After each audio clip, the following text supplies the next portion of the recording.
bisnis adalah konsep atau gagasan yang berpotensi untuk menghasilkan uang melalui produk atau pelayanan. Ini merupakan langkah awal untuk mendirikan perusahaan. Meskipun tidak harus unik, ide bisnis harus memiliki elemen yang membedakannya dari kompetitor agar dapat bersaing di pasar.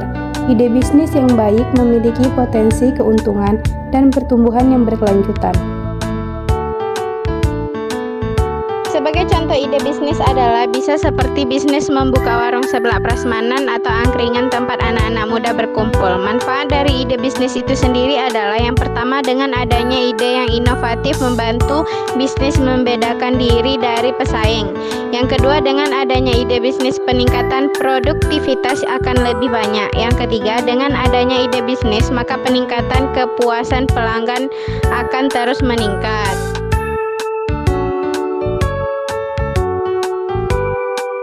Manfaat ide bisnis selanjutnya adalah dengan adanya ide bisnis, pertumbuhan dan kelangsungan bisnis akan dipastikan. Selain itu, ide bisnis juga bermanfaat untuk membangkitkan jiwa kewirausahaan yang ada di dalam diri kita masing-masing. Dalam pembuatan ide bisnis juga diperlukan kreativitas dan inovasi. Keduanya merupakan fondasi terpenting sebuah ide bisnis, sehingga nantinya jika ide bisnis itu terwujud, maka keuntungan yang akan didapatkan. Perbedaan kreativitas dan inovasi ialah kreativitas adalah kemampuan untuk menghasilkan ide-ide baru yang orisinal dan berfokus pada imajinasi tanpa batas. Sedangkan inovasi adalah penerapan ide-ide kreatif ke dalam praktik nyata yang melibatkan pengembangan produk atau pelayanan baru. Mind mapping merupakan proses pemetaan pikiran dalam memahami sebuah konsep dan rencana bisnis.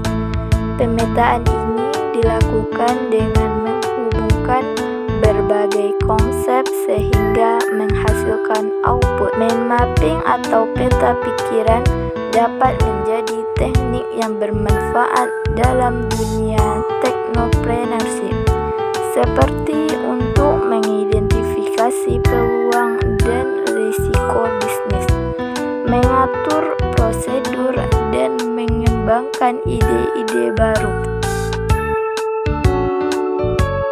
Manfaat mind mapping bisnis. Metode mind mapping dapat memetakan rencana atau konsep bisnis yang tadinya sulit digambarkan menjadi lebih sederhana, sehingga kita mudah untuk memahaminya.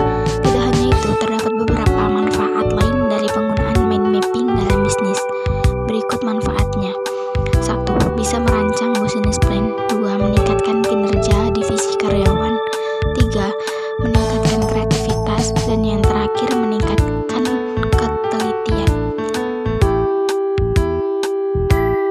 Sebagai contoh perencanaan ide bisnis yaitu usaha seblak prasmanan.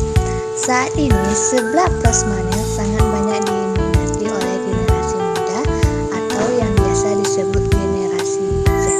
Bisa juga disebut dengan generasi alpha. Sebelum membuka atau menjalankan suatu ide bisnis, diperlukannya perencanaan mulai dari pembuatan resep, target, pemasaran, persaingan, resiko. Untuk mempermudahkan hal tersebut, maka kita memerlukan mind mapping.